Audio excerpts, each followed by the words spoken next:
ஆனந்தி, வேலையெல்லாம் முடிச்சிட்ட போல இருக்கு. முடிச்சிட்டேங்க. பூஜை சிறப்பா நீ ஆசைப்பட்ட மாதிரியே நடந்து முடிஞ்சது.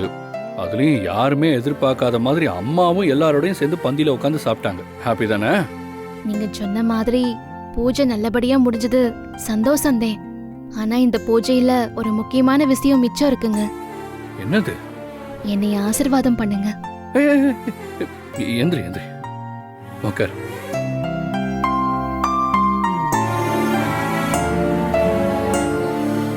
என்ன ஆனந்தி இதெல்லாம் என் காலில் விழுந்துக்கிட்டு? நீங்க எனக்கு கொடுத்த வாழ்க்கைக்கு, உங்க பாசத்துக்கு நான் காலம் பூரா உங்க காலிலேயே விழுந்து கிடக்கணும். என்ன நீ, நான் உனக்கு வாழ்க்கை கொடுத்துருக்கேனா? நீ தான் ஆனந்தி உன் அன்பாலையும் பாசத்தாலையும் என் வாழ்க்கைக்கு அர்த்தம் கொடுத்துருக்க. அதுக்கு நான் தான் உன் காலில் விழுந்து கும்பிடணும். ஐயோ எங்க சும்மா இருங்க. இதெல்லாம் நியாயமே இல்லை தெரியுமா? நியாயம் இல்லதே. சுமங்கலி பூஜையில புருஷன் கால விழுந்து பொண்டாட்டி கும்பிடணும், அது அங்கேயே செஞ்சிருக்கணும். ஆனா செய்யல, அதே இப்ப பண்றேன். அதுக்காக நீங்களும் பண்ணுவீங்களா?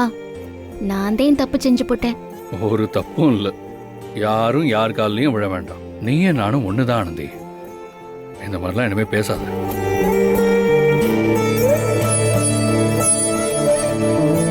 நீங்க எனக்காக எவ்வளவு கஷ்டப்படுறீங்க, எல்லாத்தையும் தாங்கிக்கிட்டு எனக்காக நிக்கிறீங்க. இதுக்கெல்லாம் நான் தகுதியானவளான்னு என் மனசுக்குள்ள அப்பப்போ ஒரு உறுத்தல் வந்துருது. உனக்கு எந்த உறுத்தலும் வேண்டாம் ஆனந்தி. உனக்கு கிடைக்க வேண்டிய அன்புக்கும் பாசத்துக்கும், உனக்கு கிடைக்க வேண்டிய காதலுக்கும் நீ முழுக்க முழுக்க தகுதியானவதான். இப்படி நீ உன்னையே தாழ்த்தி பாத்துக்கிறது நல்லதில்ல ஆனந்தி. எல்லாரும் என்னை அப்படித்தானே பாக்குறாங்க, குறைச்சுதானே பேசுறாங்க. ஆனந்தி, ஒரு விஷயத்த நல்லா புரிஞ்சுக்கோ.